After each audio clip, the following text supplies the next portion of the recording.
அதெல்லாம் இந்து அறநிலையத்துறை அமைச்சராவது அது பார்த்தா வாயை திறந்தா போதும். அவர் எப்படிப்பட்ட பாஷை வர தெரியும். அவர் புரியுதுங்களா? அவர் எனக்கு தெரியும் எப்படிப்பட்டவர்னு.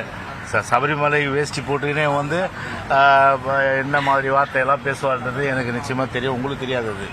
அந்த மாதிரி எல்லாம் இருக்கிறவங்க இன்னைக்கு இந்து அறநிலையத்துறை அமைச்சர்.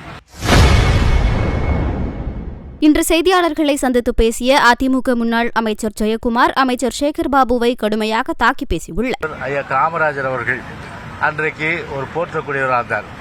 ஆனா நம்முடைய இங்கே சென்னையினுடைய வடசென்னையினுடைய அமைச்சராக இருக்கின்ற சேகர்பாபு ஒரு ஆணவத்துடைய உச்சம் திமிருடைய உச்சமாக, குறிப்பாக ஒரு நிருபர் கேள்வி கேட்டா பதில் சொல்லும். உடனே நீங்க கேட்குறீங்க என்ன கேள்வி கேட்டா பதில் சொல்றோம்.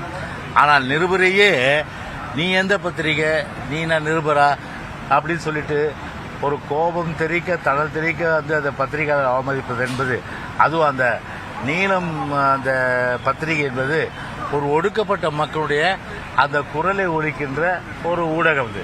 எனவே அப்போ ஒடுக்கப்பட்ட மக்கள் ஊடகம்னா அது உங்களுக்கு ஒரு பெரிய அளவுக்கு ஒரு தீண்டத்தகாத ஊடகமாவது அவர்களை ஒரு தகாத வார்த்தைகள் பேசுவது.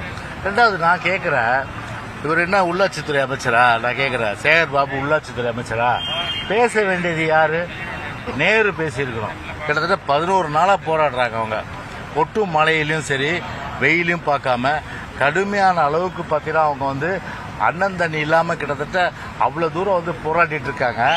அவங்க இப்போ ஒரு கட்ட பஞ்சாயத்தா பேசுறீங்க. நீங்க உள்ளாட்சித்துறை அமைச்சர் என்ன பண்றாரு? முதலமைச்சர் ஸ்டாலின் சென்னையில் இருக்காரு.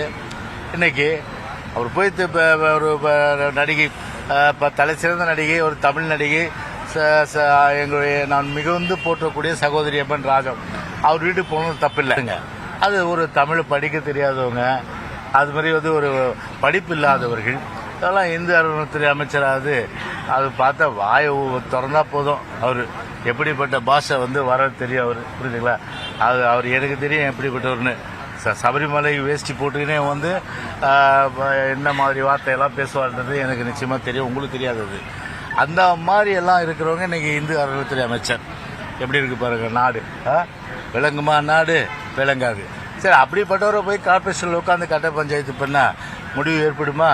உள்ளாட்சித்துறை அமைச்சர் என்ன பண்றாரு? இல்ல இவர் என்ன பண்றாரு? முதலமைச்சர் ஸ்டாலின்.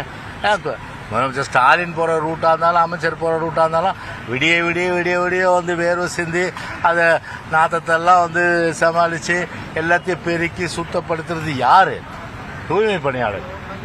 அதே கொளத்தூர் போறாரு. வழக்கமா கார்பரேஷன் வழியா போறவரு ஏன் ரூட்டை மாத்தினாரு? செய்திகளை உள்ளது உள்ளபடி தெரிந்து கொள்ள ரெஃப்ளெக்ட் நியூஸை சப்ஸ்கிரைப் பண்ணுங்க.